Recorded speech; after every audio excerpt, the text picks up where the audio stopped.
A global citizen is someone who is aware of and understands the wider world and their place in it.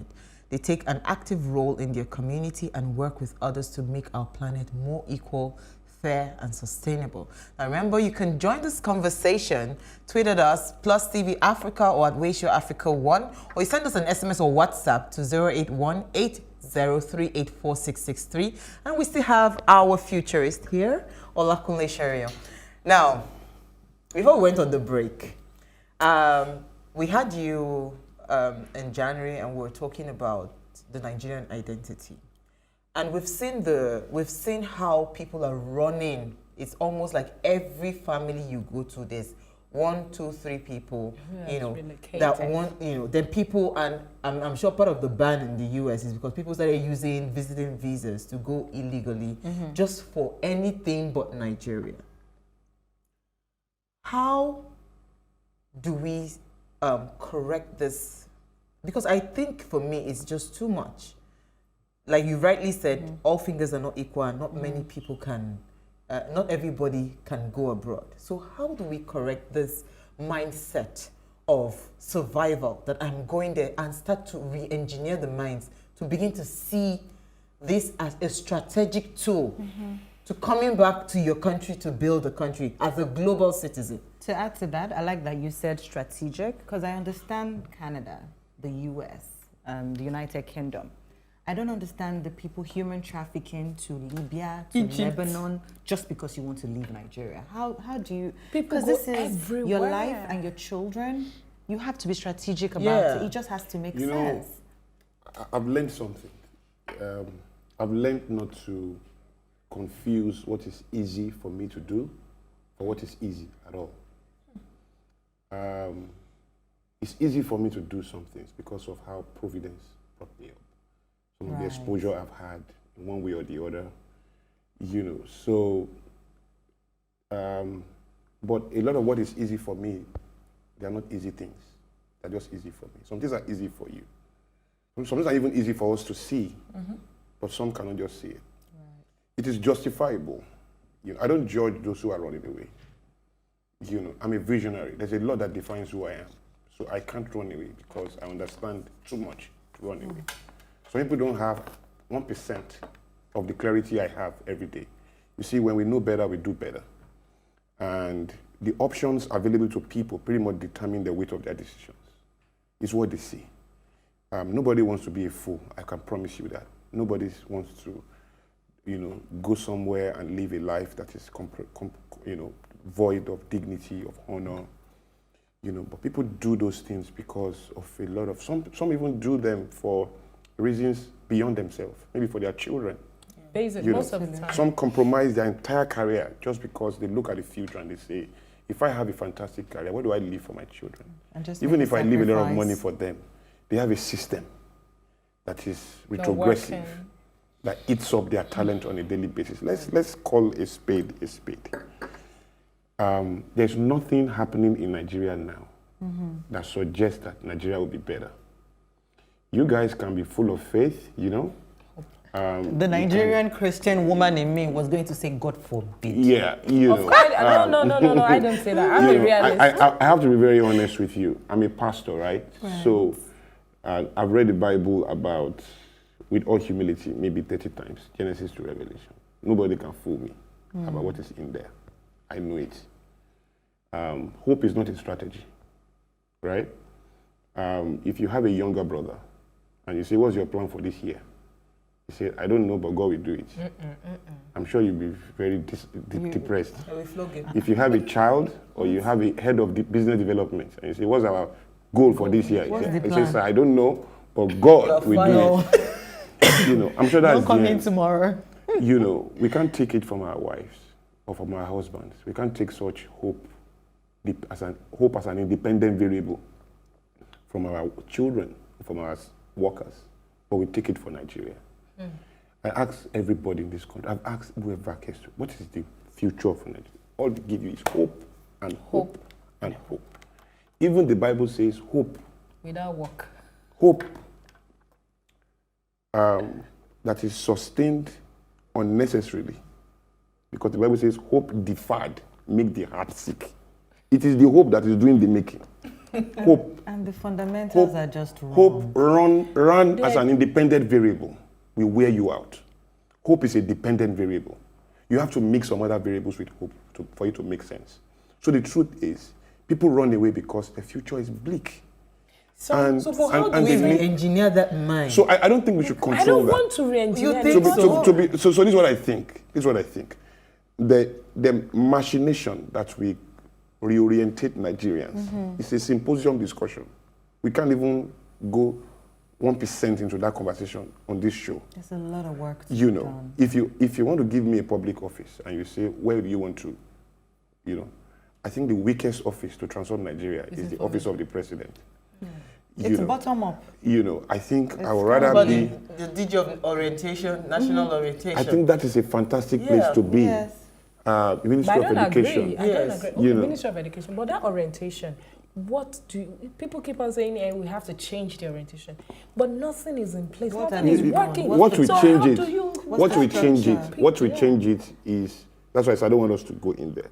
Because what can change national orientation is common comprehension. If any Nigerian says A, every Nigerian should understand what you are talking about. Now, English language has not done that. Neither can it. So, I don't want us to go into that space. I've done interviews on some other shows that have addressed that. But may I just add? Bring it back. Sorry, man. But what I want to talk about is what I think we should be doing. I don't think we should worry about those who are living unguardedly in the pursuit of their economics. For some of those people, probably if they don't leave, they don't have any other option here. Yeah. It's going to be worse. So whatever compromise they are making to go find balance, because the guy who has gone there doesn't have a job, he doesn't have a great job, maybe he's earning $4,000 in a month from all his hustle. And he's a driver. He's making more money than a bank manager in Nigeria. Works and if he comes here home every December, you will still praise him, and the bank manager will be humble. So those are issues we shouldn't. And he has access to all the basic amenities of life. What we should worry about is, when you make that kind of a move, or when you make that kind of a move, we have the exposure. Right. We have the quality to do better. We are not going there because we want to. I'm talking from Nigeria right now, right? So it's not about running away. It's really about how strategic you are and the contribution you want to make. Vicky, let me take some messages. Yes. Someone says, highways, the depth of migration cannot be overemphasized. A friend traveled to Canada through the border from the US with an asylum claim and 2 kids. He left a personal home, husband, and pretty successful life in Nigeria to stay in a shelter for months. The nice part is after months, she has been given a stay. And I think maybe she's getting a better job now. And the person further says, I think a better Nigeria can help improve mindset. So that is it. Now, a better Nigeria is not the responsibility of that person alone. It's collective. So, and let me say this. It is the person that is well that can donate blood. Right? You have to be well. If you go to the hospital, say, I want to give you all my blood, and you're HIV positive, they will appreciate you. They will celebrate your offer, but they will reject it. This blood cannot offer support. That's correct. So people need to be well. It's called capacity. And like I say, I'm not going to use my life to judge the decisions of the majority. They don't have my options. They don't see what I see. That's true. So I respect some of those decisions. Some of them are making the highest sacrifices, for their family, for them to do that. And what you just said now, NASA is saying that, can you please ask PK why he keeps coming back? You mentioned something very profound. They don't see what you see. Yes. They don't understand what you understand. Yes. Yeah. So you keep coming back home, despite the fact that you live in the US. Yes. You come back home all the time. Why? Because you penetrated. Yeah, because I didn't relocate in the way they call relocation. You only penetrated. Microsoft is in Nigeria. And Nigeria. But Microsoft has not relocated to Nigeria. Facebook is here. Businesses are here. They didn't relocate here. They send expatriates here to come and work and do all of that. They didn't relocate. An expatriate is working in Nigeria. He didn't relocate his family. He has a country, but he's here to pick value. Yeah. So I'm not out in the world because I have a problem with what I'm doing. I'm doing well here. I should not even use the word because I'm still here. Yeah. I have my life here. I'm doing well here. I'm on TV here. You don't call fools to come here. So You what know. what I'm And I didn't struggling build this with- pedigree. I didn't build it from abroad. It's because I've done something locally. I've earned a pedigree here. And it's time for me to go out to the world, you know, and capture a larger space and still bring all that value here. Okay, so I see value here. There's a lot going on in Nigeria. But I must also admit that it has taken years of training and exposure for me to be able to see what I see. A lot of other people, the future is bleak. They don't see, right? And so for every Uwasale, there are probably 1 million girls that are wrecked. For every you, for every Olakunle, there are probably, you know, 300, maybe 300,000 or 5 million people that cannot see what I see or sit where I sit. You know, so we are the exception. We are in the 1% of the 1%. That's the reality. So we should not for any reason judge those who accept those flawed paths to express, you know, their highest desires. I respect it. I won't do it. I won't counsel people to live like that. But those who do, I don't judge them, right? The question we should ask is, what is going wrong in our country? Why are people leaving? Why are Americans not running away? Why are British citizens not running away from their country? There's a question that has been answered for the collective aspirations of their people. And by the time an American is leaving America, he's going to the world to conquer. He's going to bring spoil home. That's what should be happening. If only a few people can leave Nigeria to go bring spoil home, to go conquer the world. Yeah. The people live here because they are running away from something, right?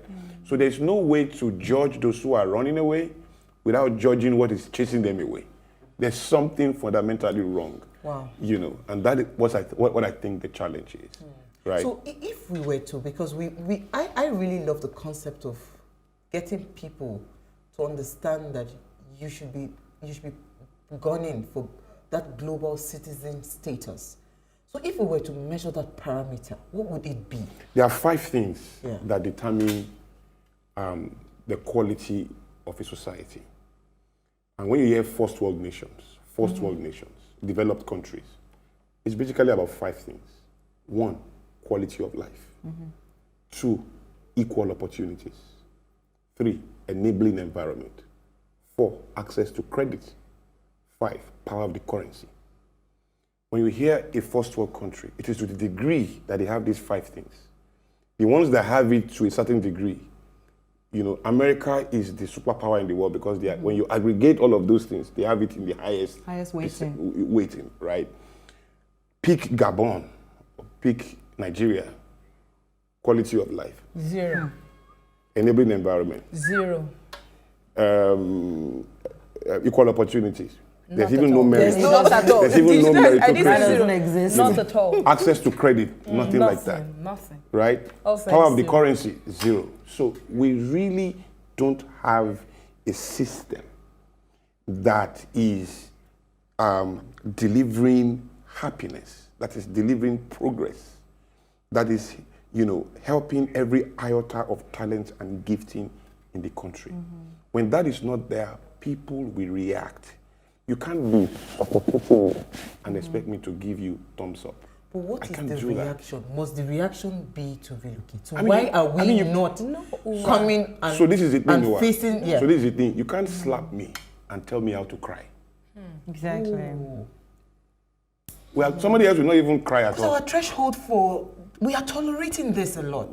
But Some that's of- why everybody's angry and always frustrated and always And fighting. that's why we are leaving. You know, because you know, you can slap me and I may not cry. If you slap her, she may cry. If you slap her, she may punch you back. I may not punch you back. She may punch you back. You know, we can't control, you know, if you cannot deliver on the basic that support the human condition, you have lost your right to worry about how we react about it. It's like you do wrong and you are also worried about the method of correction. If you don't want to be corrected in a wrong way, do right. Do wrong. Do you understand what I'm saying? You can't do wrong and saying, why are you raising your voice on me? Then you should not do wrong. You get what Because you you can't deserve. control both sides. You refuse to control yourself, you did wrong. Then you want to control me for how I react. You know, you shouldn't do that. It doesn't justify my reaction. It doesn't make it right. But you have lost the local standing. You don't have the moral authority to question the way I'm reacting. You know, so something that has to question me. I think that is what is wrong. And the people who manage the affairs of our country, and but by that I don't mean people in government alone. I mean everybody in a place of parenting. Because parenting is not just biological, right? Teachers are parents, police officers are parents. Everybody, anyone that can offer any influence on a child is a parent. When you go close to those people, they are also victims. Yeah. Look, slavery and poverty are the same thing. Some people are so poor, all they have is money. And I put 3 words together every time. Poverty, slavery, and being a victim. They are the same thing by one definition. When the human spirit or the human soul or the human life has no control over its necessary due human experiences, that human life is either a slave or is a victim or is poor. Yeah. When you are poor, what you really cannot do is you have no control over your necessary human experiences. The choices in life. When you are a slave, that's what you really cannot do. Even if you have the freedom to move around, if you cannot control your due necessary human experiences, then you are a slave, right? So some people have a lot of money, but when you go close to them, they are still slaves. They have no control over their necessary due. They can't defend the human condition. So they live spontaneously, instinctively like animals. You know, and again, you know, that's why I said to somebody today, most of the people in our leadership, they are incapable of honest self-evaluation first. And that is not a problem of leadership, that's a Nigerian problem. Yes, I always say. You know, I have a parable, and I think I shared the parable the last time I was here. I call it the parable of eggs. Of the raw eggs. You have a basket of raw eggs. Every 4 years, you go to that basket to pick 4 eggs that represent the basket. You break the eggs into the fry pan. They are rotten eggs. You got angry. 4 years after, you pick another 4. Randomly, you broke them into the fry pan, rotten eggs. 4 years after again, you pick another 4. And for 50 years, you've been going to this basket to pick 4 eggs randomly to represent the basket. And every time you break them into the fry pan for us to consume, they are rotten eggs. Is 50 years not long enough to ask yourself if this basket, after the 8th year, if this basket itself is not a basket of rotten eggs? Oh my! Because Nigerian leadership is not outsourced and it's not imported. From Nigerians. It's from amongst Nigerians that we pick our leadership. So what? Throw the basket away? So the basket we must turn to, because Nigerians are the problem. There's a lot fundamentally wrong with us. Yeah. Part of it is this English language we are speaking. When we are talking about national identity, right, we need to address this English language because it's a problem. You know, a guy, for example, sat for school start and had 3 credits. Of course, struggled with some other credits, but he couldn't pass English language. Then I asked him, which subject did you pass? He passed commerce, he passed economics, he passed some, maybe government. But the questions were in English. Which language did you use to pass those subjects? English language, okay? And the English language that you used to pass those ones, you couldn't pass it. So when the examiner is testing your paper, therefore, it's not testing the use of English, because you could use it to pass 3 other subjects. Right. It's testing the technicality of English. Exactly. Meaning that no matter how well you can speak or write, if you cannot tell the difference between a pronoun or an adjective, you're not going to pass. Or between a clause or a phrase, you're not going to pass. The next question is, what is the goal of lingua franca? Is it communication or sophistication? Because if it is communication, if I say, I'm go to Lagos, I've communicated. You understand me? Yes. You shouldn't judge me Yes. that I say, I'm go to Lagos. You get me? Yes. But I'm not going to progress. In my own country, it's not my fault that I'm an Ijebu man. It's not my fault that I'm an Igbo man. In fact, I am not an Englishman.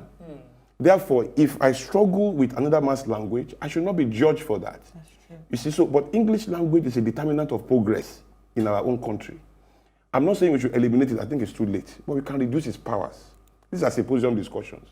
But we have to come to a place where every Nigerian understands GDP, jobs, right? Per capita income. When we get to that place, right, that is when we can begin to judge our people, whether they are loyal, right, whether they are patriotic or not. We don't even understand what the issues are. Wow. We are very few that understand the issue. Someone just say, let's quickly, says, hashtag waste, the basket is back to family structures and values. Yes. And the person also was talking about people wanting to have children abroad at all costs. Why? It's still part of all of these parameters that you've said. I think we would, if you are coming again next month, we will bring you back. Because the truth is, for us here, we're not just a talk show. The goal is this is our own way of helping people out there. I know more people will still relocate, and people that are watching this show are intellectuals. So maybe they should re-strategize on their methodology, they have to change their mission. That. They have to shift from survival to penetration. You want to thrive, and that doesn't require you running away from your country. But finding value and connecting with it. Thank you so much. It's so nice when we have PK. We never have enough time. All right, so you can watch the repeat broadcast on Mondays, Saturdays, and Sundays at 3 p.m. It's been a very insightful conversation, ladies. And remember to keep all the conversations coming on all our social media platforms as we continue to hear what you're saying. Now, in case you missed today's quote, here it is.